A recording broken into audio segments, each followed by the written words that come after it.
going to a conference, which is what most people do think about. I mean, my clients tell me, we just flew to this, like, why are you doing that even now? Like, so why do you go, what is the connection between going to a conference and having a podcast? What are the similarities? What are the overlap, and what are the benefits, pros and cons of having a podcast over that? Sure. So I think there's an important distinction to be made between typical weekly, monthly networking events and conferences and podcasts. I think they all play a role, but my real challenge was that I was struggling to go above a certain hurdle at just typical networking events. So again, with a purchase price of, let's say, $25, it attracts a lot of people that are not interested in participating in the real estate business in the way that I was interested in participating. I know that you are a huge proponent of the syndicated model. Almost all of my entire portfolio is invested in passive syndications. When you invest in syndications, or if you create syndications, you stand to gain high returns as a passive investor. And if you create them, you stand to gain millions and millions of dollars. So when you're able to generate millions and millions of dollars, you don't find yourself with the time to go to a lot of in-person events. And so for myself, someone that's positioned their portfolio like that, I'm not meeting a lot of people that I'm going to be working with or investing with or raising capital from.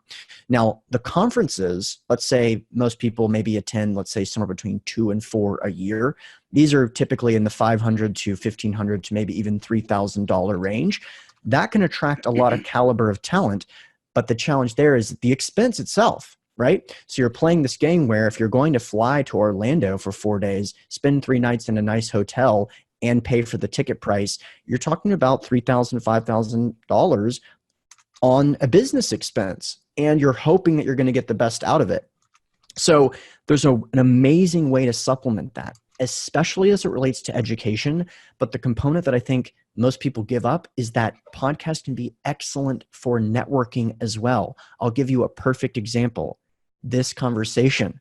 Adam and I have known about each other for several years. We haven't gotten to connect, but now I'm positive if we continue this conversation, we'll eventually find a deal that we can work on together. Or even better, we'll find a way to solve a problem for someone else because we'll know about each other and know what our interests are. That's a great way to do it. Another way to do it is to reach out to guests that speak your language, that you feel from a gut intuitive perspective that you should reach out to them and start that conversation.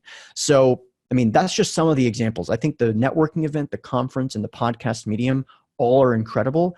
And just one more pitch about the podcast medium. Sure. From an influencer's perspective, it's the most intimate source of communication. You're literally plugged into someone's ears. You can listen at a speed that's advantageous for you. You can listen while you're going and coming to work. And I know you have a PhD. I'm confident that someone can get an MBA in real estate, or at least the equivalent, driving to their job. That is an unbelievable thing. And I'm very, very grateful to be part of it and to be able to participate in people's learning, as I know you are as well.